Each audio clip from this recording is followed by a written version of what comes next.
Et si je vous révélais que le remake de Pokémon Noir et Blanc sur Switch pourrait arriver, mais en étant complètement différent de ce à quoi vous pensez. Le remake de Pokémon Noir et Blanc ne serait pas un simple remake, mais en fait une adaptation sur Switch, mais aussi une suite aux précédentes aventures. Une suite à Noir et Blanc 2, mais aussi à Pokémon Écarlate et Violet. Mais tout ça, on en parle dans cette vidéo, alors reste bien jusqu'à la fin. Mesdames, messieurs, bienvenue dans cette toute nouvelle vidéo consacrée à un autre univers que j'apprécie tout particulièrement, j'ai nommé Pokémon. Un jour je serai le meilleur dresseur. Depuis petit, j'ai traversé toutes les régions à la quête des 8 badges et ensuite de la ligue Pokémon. Mon but, devenir le meilleur dresseur. Spoiler, j'ai pas réussi. Mais comme Luffy et son obsession de devenir le roi des pirates, je n'arrêterai pas là. Mon objectif désormais, devenir le roi de la pop culture sur YouTube. Et pour ça, tu peux m'aider. Je sais pas si tu vois, mais en dessous de cette vidéo, tu as un petit pouce vers le haut. Eh bien, tu peux appuyer dessus pour m'aider et me montrer que cette vidéo te plaît. Si jamais l'exploration des univers t'intéresse et te plaît, dans ce cas-là, eh bien, abonne-toi et active la cloche pour ne louper aucune des prochaines vidéos. Bon, et puis après, tu peux partager la chaîne à des proches, à tes amis, en story Instagram, sur Facebook, sur Twitter, peu importe, mais tu peux la partager. Allez, c'est parti.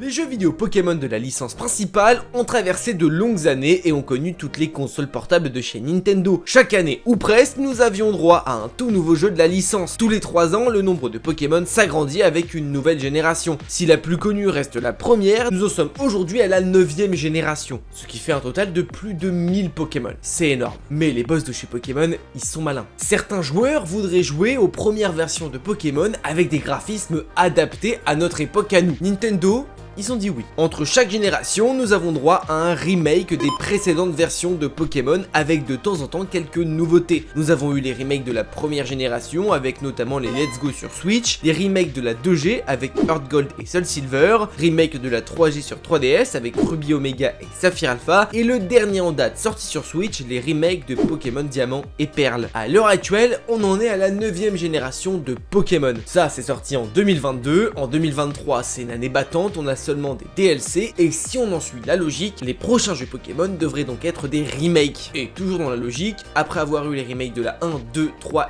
et 4ème génération, nous devrions désormais avoir les remakes de la 5ème génération. Noir et blanc, mais en version Switch. Mais mon petit doigt me dit que ce remake risque d'être bien différent de ce à quoi on pourrait s'attendre. Pokémon Noir et Blanc se déroule dans la région d'Unis. On y fait la découverte de cette région et de la 5ème génération de Pokémon. Si les Pokémon de cette dernière génération ne sont pas vraiment ceux que je préfère, il faut avouer que les idées et le scénario de ces jeux-là sont vraiment corrects. Comme dans tout bon jeu Pokémon, il nous faut une team adverse. Ici, ce sera la team Plasma. Ils ont comme but de faire relâcher tous les Pokémon et de les laisser vivre sauvages sans avoir la force de l'homme sur ces derniers. Dans l'idée, pourquoi pas, le combat est noble. Le problème, c'est qu'ils agissent de manière extrême et ne pensent pas vraiment à ce que veulent les Pokémon. Si certains souhaitent être sauvages, d'autres sont plutôt mieux avec des dresseurs, c'est un peu comme les animaux dans notre monde à nous. Les Pokémon ne demandent qu'à être aimés et respectés par les dresseurs. À la suite de ça, pour la première fois de l'histoire des jeux Pokémon, nous avons droit à une suite directe l'année qui suit. Pas de nouvelle génération ou de remake, non, l'année d'après arriva Pokémon Noir et Blanc 2. Pour la première fois, nous avons droit à une continuité dans l'histoire, l'intrigue de Noir et Blanc 2 se déroule 2 ans après le premier opus. Nous avons droit à des upgrades et surtout les incidents causés par les joueurs dans les premiers jeux ont un réel impact. Par exemple, Iris, championne de la 8ème arène dans Noir et Blanc 1, finit par être la maîtresse des dragons et chef de la ligue Pokémon. Cheren, ami de base et rival dans le premier opus, devient champion de la première arène dans le second. En bref, une véritable suite scénaristique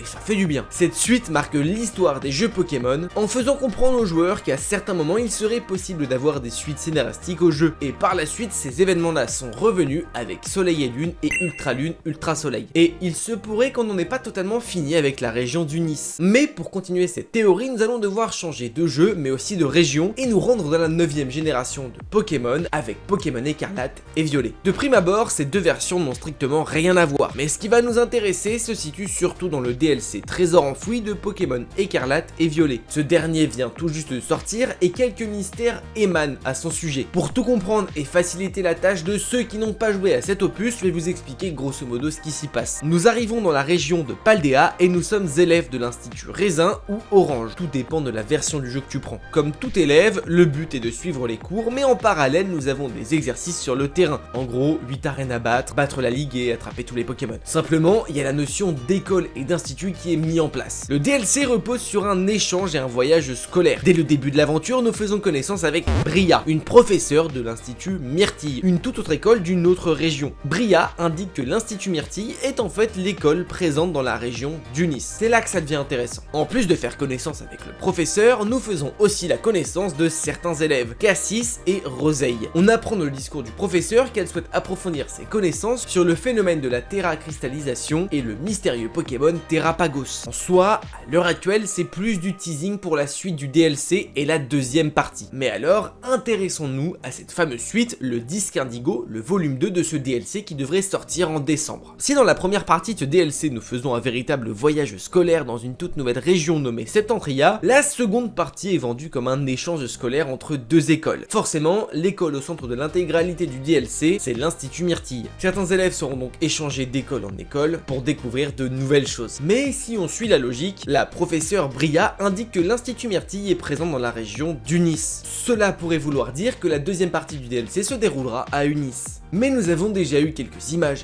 et vidéos concernant cette fameuse échange. Dans cette deuxième partie, nous allons découvrir en fait un complexe sous-marin, une sorte de petite région artificielle recréée sous la mer. Pour le moment, aucune indication d'Unis. Alors oui, ce biome sous-marin pourrait se trouver sur les côtes océaniques d'Unis. Mais en soi, c'est pas vraiment ce qu'on veut. Mais un indice sur le site officiel de Pokémon pourrait nous laisser sous-entendre des choses plutôt sympathiques. En effet, si on regarde la description qui est faite concernant le disque indigo, une phrase pourrait nous interpeller. Il est dit: la majeure partie de cette école hors du commun est sous-marine. Ce qui nous intéresse ici, c'est le début de la phrase, la majeure partie, ce qui signifie donc que toute l'école n'est pas présente dans ce fameux bloc sous-marin. On peut imaginer que ce dernier est une sorte de centre de recherche appuyé pour l'école, mais qu'il existe bien une véritable école comme on a à Paldea, mais sur Unis, chose que nous n'avons pas dans les jeux Pokémon Noir et Blanc 2, ce qui signifie que tout n'a pas encore totalement été exploré à Unis, et c'est pourquoi Noir et Blanc 3 pourrait voir le jour. Ce troisième opus pourrait se dérouler des années et des années plus tard. Il pourrait être la suite de Noir et Blanc 2, avec la présence de la Team Plasma, une évolution 3.0, la présence du mystérieux N, le retour d'Unis, mais cette fois-ci encore agrandi avec de toutes nouvelles villes pas disponibles dans les précédents jeux, comme on a pu le voir dans Noir et Blanc 2 avec l'ajout de certaines contrées par rapport au premier jeu. Et bien sûr l'évolution de la région et de la biodiversité des années après. Ces villes pourraient donc nous montrer cette fameuse école Myrtille présente à Unis, et je pourrais même aller encore plus loin la concernant. La maître de la ligue d'Unis,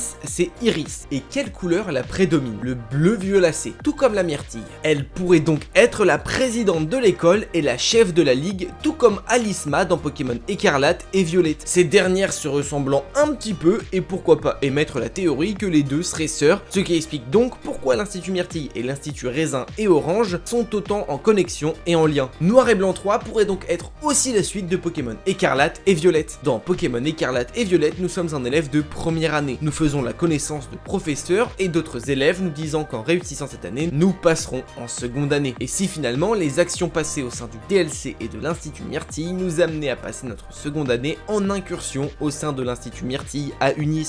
Nous pourrons donc retrouver notre dresseur que nous avions dans Pokémon Écarlate et Violet, repartant de zéro avec aucun Pokémon, cette fois-ci au stade de deuxième année d'études. Ce serait un moyen de faire ce fameux remake de Noir et Blanc attendu par tous, tout en continuant l'histoire laissée à Unis et à Paldea. Nous aurons donc bien plus qu'un remake, mais une véritable suite à Noir et Blanc 2, mais aussi à Pokémon Écarlate et Violet. Une refonte graphique de nouveaux Pokémon, évolution des rivaux et retour d'anciens personnages laissés à l'abandon depuis ces jeux-là. Ceci créerait de la continuité entre les différents jeux Pokémon et surtout du changement à travers les différents jeux. Nous pourrions nous replonger dans une histoire sombre et une véritable guerre avec une toute nouvelle Team Plasma des années après. Peut-être que ces derniers seraient désormais désormais bien plus intrigués par la terra cristallisation qui verrait en cette forme le moyen d'assouvir enfin leur désir de régner sur Unis. Bria étant d'Unis et étant extrêmement impliqué dans ses recherches concernant cette forme. Tout pourrait être lié. La deuxième partie du DLC pourrait donc nous teaser davantage la suite des prochains jeux Pokémon en laissant planer le doute du retour d'Unis. Noir et Blanc 3 pourrait nous faire explorer le présent et le futur d'Unis, et tout comme les remakes de Pokémon Diamant et Perle, en parallèle nous pourrions avoir cette nouvelle saga de jeux sortis avec Legend Arceus. Nous pourrions donc explorer le futur et le présent d'Unis avec Noir et Blanc 3, mais aussi le passé avec Legend Kyurem. Finalement, la théorie paraît plutôt crédible et tous les astres semblent alignés pour que ça arrive. Maintenant, il ne te reste plus qu'à me donner ton avis en commentaire. Est-ce que selon toi c'est une bonne ou une mauvaise idée? Bien évidemment, si la vidéo t'a plu, tu peux mettre ton petit pouce vers le haut qui fait toujours extrêmement plaisir, et si jamais tu n'es pas encore abonné et que tu souhaites continuer à explorer les univers en ma compagnie, et bien dans ce cas là abonne-toi et active la cloche. Mesdames, messieurs, merci à vous d'avoir suivi cette vidéo, on se dit à très bientôt, n'oubliez pas mais de grands pouvoirs impliquent de grandes responsabilités, je vous fais des bisous, ciao.